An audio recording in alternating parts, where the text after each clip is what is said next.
Thank you. Bill, you've done a fairly good job of answering a whole lot of questions. Unfortunately, they're not the questions that I keep asking. So perhaps you're on a roll, and I'll be able to ask these questions and actually get the answers that I'm looking for. Of the total jobs, the 157, how many of those people lived in Escambia County prior to coming to work for you? Gosh, I really can't tell you that exactly. I don't know. And yet that's the question that I've been I wish I asking had for that 4 you. years. Yeah. How many the of vast these majority jobs of them would be but I for don't know. Escambians? You have that? I do. The zip code? I do. Hang on a second. I'll get that for you. Because, Bill, as much as I welcome you to our community, you're one of the jobs that we've created, right?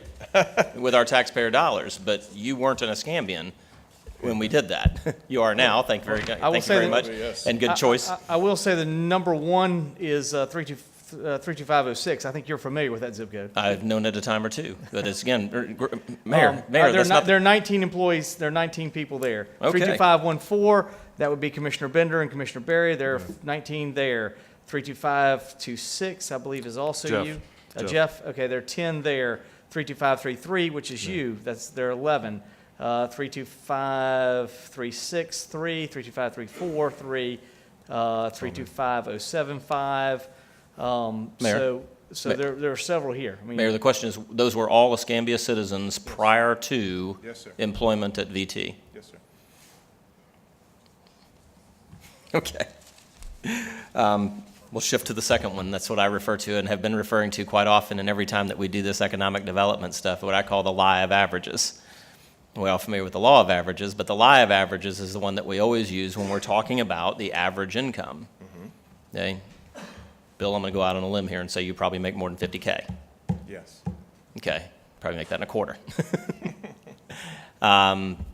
You recognize that when those a senior executive position like yours, a non-Escambian coming to town and then making fairly good money, that skews the average down, so that if I've got a whole bunch of Escambians that get jobs, and then they're drawn into an average that includes your salary and others like it, those Escambians may find themselves not quite anywhere near that average that is often thrown about. The average is not really all that relevant when we should be, and for myself, am very much focused on economic development monies being spent where it is our job, and it really most of the time isn't our job to create jobs, but our focus needs to be on those pockets of poverty, on our unemployable or underemployed citizens. And so numbers such as this average of 50,000, that's not really telling me, when you tell me, hey, we've got 157 jobs at an average of 50K, we throw your salary on that, it starts to skew that down. Yeah.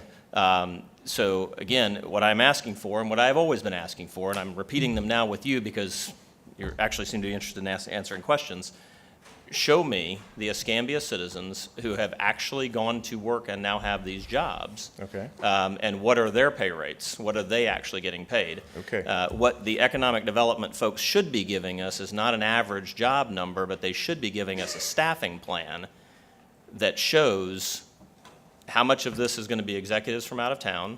Okay. Cut that out because that's not our job to make that, Right. It's our job to make you feel welcome here as a citizen, not as an employer. Yeah. So please provide that information. We Show can do me that that. staffing plan and make sure there's a column in there for whether or not they were a Escambia County worker Right. prior to coming to work with you. We can do that, Commissioner. In fact, I'd like to make a comment on that. Thank you very much. Your point is well made, and it's absolutely true that high salaries will skew that number. And in fact, because we have so few of those here in this location, when this was designed, it was designed to be a touch labor facility. It has very little upper management here. There is no finance staff. There's no procurement folks here yet. None of those jobs exist here. This is a touch labor facility. So by and large, well more than 95% of the jobs we're talking about are mechanics on the aircraft. There's almost no material staff here. There's 1 or 2 guys in the tool room. So the low end and the high end, to be quite honest with you, when we ran the numbers, we thought, oh gosh, there really isn't very many of those high salaries in Pensacola. Will the number come in low? We ran the numbers, and quite happily, it's well above our requirement, and we think it's rising over the coming year. But to your point, the more of the kind of people like I come here, the more managers, senior managers that have been with the company for 20, 25 years, you're right, it floats the number up. But we can segregate that. We can pull it out of there, and we can look at just the jobs that are local, Escambian County folks, and what they're making. We can do that. I look forward to seeing that. Thank you. Okay.